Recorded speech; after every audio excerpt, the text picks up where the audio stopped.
Morning and welcome to Wholesome Roots. Most mornings, Liam is eager to put on his boots and run out the door. Today, I kind of have to drag him. And that happens sometimes, but chores still need to be done. Every morning I try to get up just a little bit before the boys do so I can sit down with my cup of coffee at the computer and work on a little bit of editing before I go out to milk. We usually try to do a quick breakfast in the early morning like that, so we just have a bowl of cereal and a banana or some other fruit. And then we head on out. I don't know how well you guys can see this beautiful hawk floating above our pasture. But this is the reason why we cannot free range our chickens. We have some beautiful, beautiful hawks here that we love dearly. We just didn't want to feed them every day with our chicks.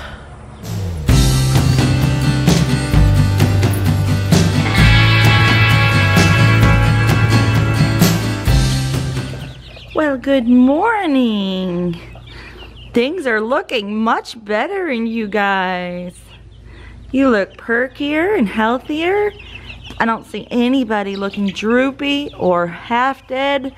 That is a good sign. Let's move you out into the sunshine and get you some fresh water and food.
So I'm feeling really good about the treatment options that we have done with these chicks. They seem to be perking up completely and don't see any that look like they're dying.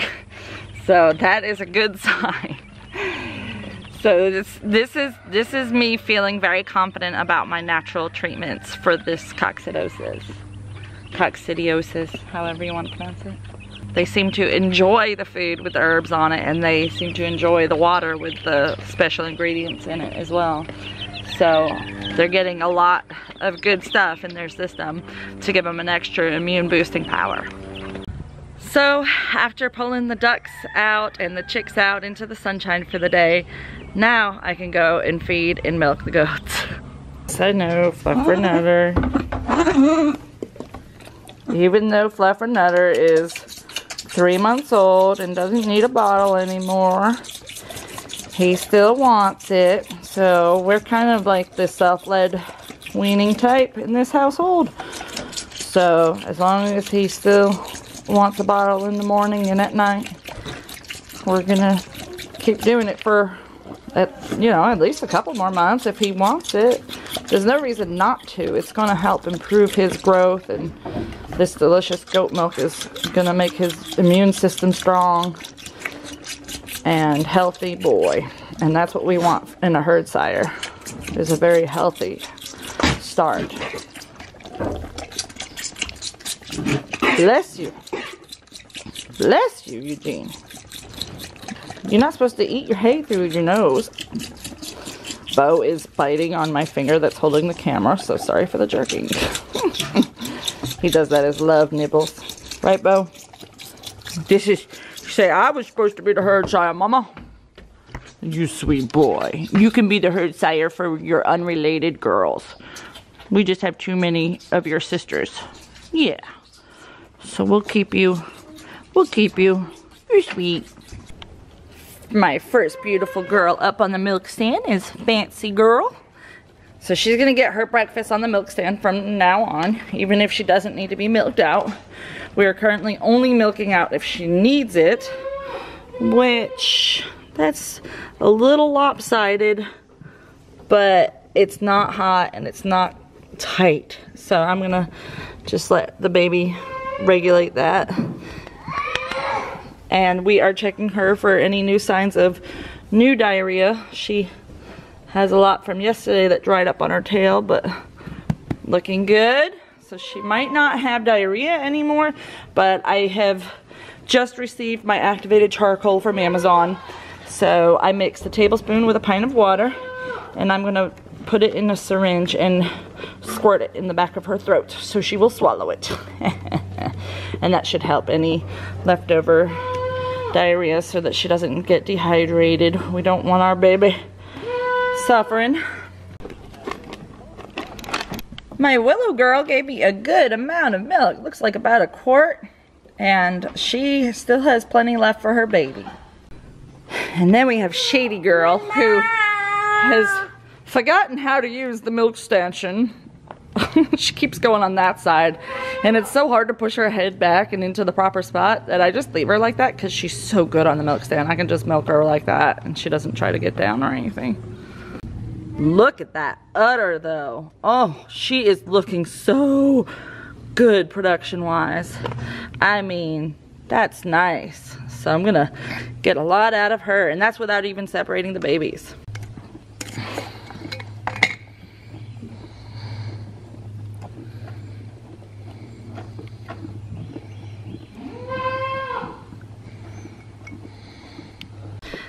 This little guy, every time I get coconut oil, he gets some so that he can put it on his lips. Because he knows that takes care of chapped lips, huh? Got a little bit much this time, didn't you, buddy? Silly boy.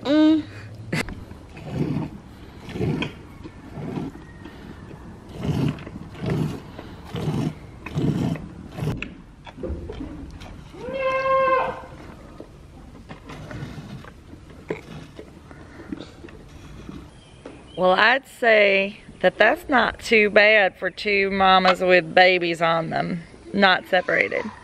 That's pretty good. I got 2 quarts, so that's a half a gallon. That's pretty good. And I'm sure that it's just gonna get better and better, especially if we end up separating, which I know we'll end up separating. We've just been too busy lately to separate them at night and have longer milking time in the morning. So we're keeping it simple for our sake. And, you know, it helps with the babies bonding with their moms too, to not have to pull them out in the middle of the night. So this is working out for us for now. And when our milk demands go up, we will just separate and milk them and get more milk. And I'm curious to see that anyway, so we'll probably be separating soon anyway. 3 bags of fresh organic juice pulp. That needs to go out to the pasture.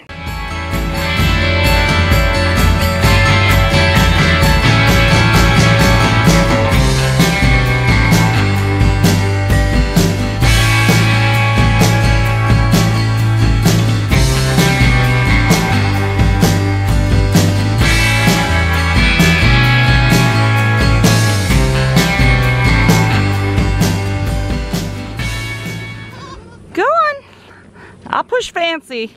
She doesn't always listen. She'll catch up. Come on, Fancy. Babies are listening. Your babies are better at this than you, girl. Go on, babies. That way. That way, little baby. There you go. Good job. Good job. You telling them where to go? Huh? You telling them where to go? Oh, don't scare them. Be gentle. It's all right, boys. Mama's over here. Yeah. Come on. There you go. Reunited and it feels so good. He's silly baby, your mama's right here. Yeah. Oh, big vulture scared you. That's all right, that's our pet vulture. He or she is nice. It's our friend. All right, Liam, let's go get the other goats taken care of. I just want to show how interesting this is. That even the itty bitty babies start nibbling on this new food. They're so precious. You girls are so smart. Show your babies to eat healthy food. Yeah. Now it's Kitty's turn. And she always is lopsided. The baby just doesn't seem to nurse on that side. So we're gonna milk that out real well for her. Relieve that pressure. So I forgot to record Peanut. Now Rocky is finishing up her breakfast. Neither one of them had very much milk. Kitty had about a quart, so she's my good milker even without separating the babies. But Rocky and Peanut hardly had any. Their babies eat it all. So I'm gonna go and get the other alpines and let them out and get them up the hill and into the pasture as well.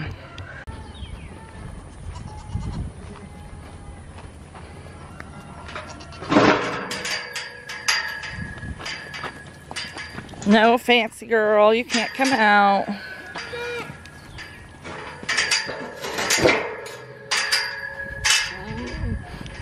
For some weird reason, fancy girl keeps on trying to come out. I think she wants to be with me. She misses me. Coco, Rocky, you guys were supposed to go out. You guys got stopped here at the food dish, huh? Cousins fighting over food dish. Brothers fighting over lightsabers. Then I let these two out. And Fluffernutter gets to eat as much green as he wants while he's out. And Fancy too, who I want to dry off, well, just won't. She's dried off on one side, but the other side just keeps filling up, even when I only take a little off. So I'm trying to get her, without having her get mastitis, trying to dry her off. Okay, got everybody milked, everybody fed, and they're all out in the pasture with extra hay and organic fruit and vegetable pulp. What is that? It looks like seaweed. It does kind of. Do you know what it is? What? Do you know where it came from? No. That's pecan blooms from our pecan trees. That's their flower. So, we are done with our morning chores, and we are gonna go in and filter and chill the milk, and then we're gonna have a big lunch because we didn't have very much for breakfast, so we like to do a nice big lunch. Probably some scrambled eggs. Rowan says, well, we have scrambled eggs all the time, but I love them. He does too. He's just being a little cranky this morning, I guess. We will go in and enjoy a nice lunch together.